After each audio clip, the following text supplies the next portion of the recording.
Magandang araw mga katek. Ito may bagong gawa na naman tayo.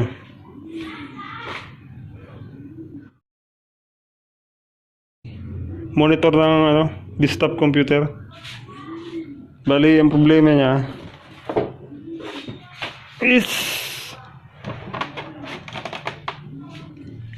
ito yung nagbabagyo.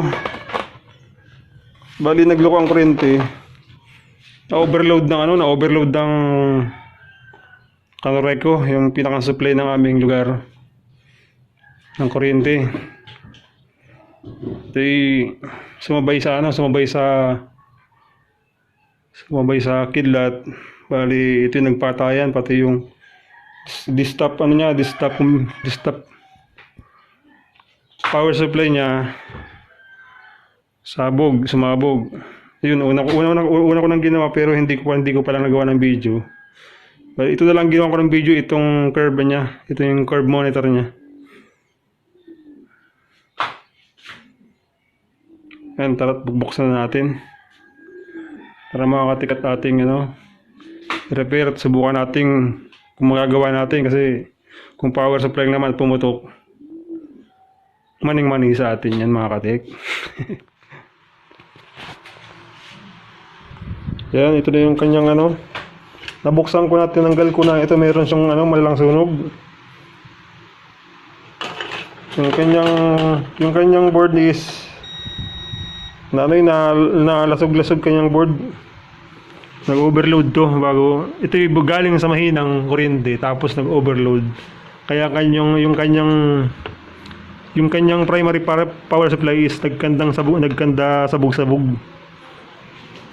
Tinanggal ko inductor coil, bali melted to. Sira na, open. Tapos ito yung kanyang thermistor NTC. Ito, sunog na rin to. Bali ito yung naka-steady lang sa 32 ohms. Imbis na 5 ohms. Yung halimbawa nag-overload ang kuryente, saka lang tumataas ang tumataas yung kanyang resistance. Tapos yung kanyang fuse, sunog din yung kanyang fuse. Yan. Bali ito ay di kita sa camera ay T6.3 ampere to 50 volts. Ayan, dito nakakita. Pasensya na mga ka-tek. Yun, medyo nag-focus. Yan. Ang ginawa kong remedyo dito, bali ito nagawa ko na. Napalitan ko yung kanyang printed circuit na nag-explode. Napalitan ko na siya. Ito ang ginawa kong remedyo. Meron kasi akong extra 4 wires. Ito. Palitan ko na.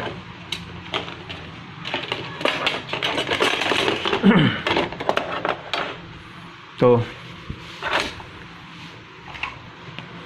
Itong MOSFET niya shorted, dito yung nakataob.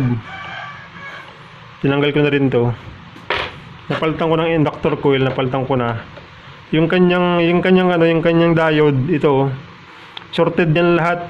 Napalitan ko na rin. Ito yung ito yung diode na sira niya, yung apat na yan.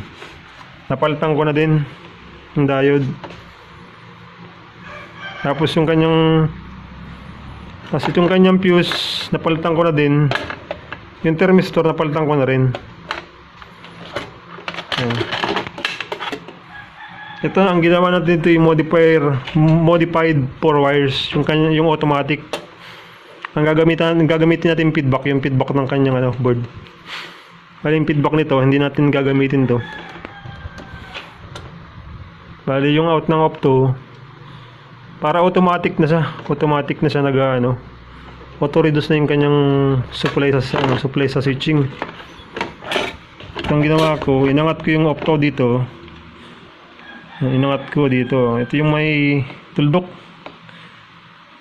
sa yellow, yung may tuldok naman dito sa yellow din, sa 4 wires. Yan. Hindi na natin ginamit yung kanyang trimmer para automatic na siya. Nali okay naman tong kanyang ano, okay naman tong 300 volts niya.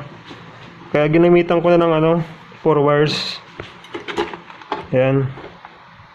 Bali, testing na lang natin. Hindi ko na pinakita kung paano ko kinabit.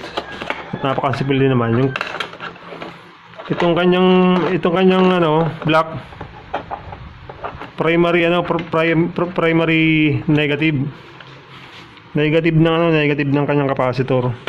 Saka itong red sa dipole, sa drain. Sa drain ng MOSFET. Ayan, makita nyo naman, oh. Ayan. G, D, saka S. Yung red sa drain. Ayan. Tapos yung, ayan, pinaliwanag ko naman yun sa, ano, sa yellow and blue. Bali, kinunin ko lang sa out ng, ano, ng opto dito sa 4 wires. Tapos, bali yung out naman dito, tinanggal ko rito yung sa opto. Ayan. Basta, wag lang mabaligtad to, ano, sa may tuldok. Kung baka yellow nakakabit dito sa may dot. Tapos dito sa may dot nitong opto, yellow din dapat. Ang ganyan lang. Yung modify, ano, 4 wires, hindi natin gagamitin kanyang trimmer. Yan, bali i-check na lang natin siya. I-install ko lang, sa papakita ko na lang sa inyo pag naka-install na. Tapos yung halimbawa i-testing na natin, papakita ko lang sa inyo.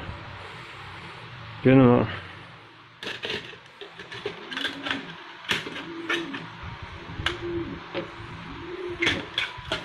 Ito yung kanyang sunog, o.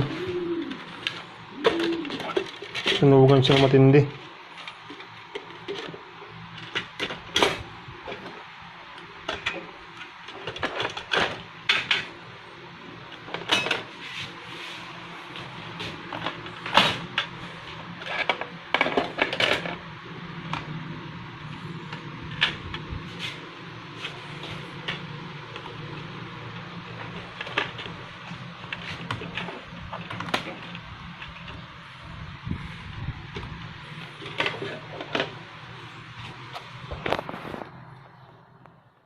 Ito mga katik, after repair, power on na natin siya. Ito yung power button niya, yan. Wala pa siyang ano, LED indicator, pero pagpapower sa meron na. Ayan. Nabasa yung kanyang logo. Kaya hindi siya magtutuloy-tuloy kasi kailangan niya ng ano, yung supply galing sa motherboard ng computer para ano, magkaroon siya ng, yan, meron na siyang ano, no signal. Ay, ito mga ating pinapahiwatig na good na yung ating monitor ng computer. Yan, sa mga hindi pa nakaka-subscribe,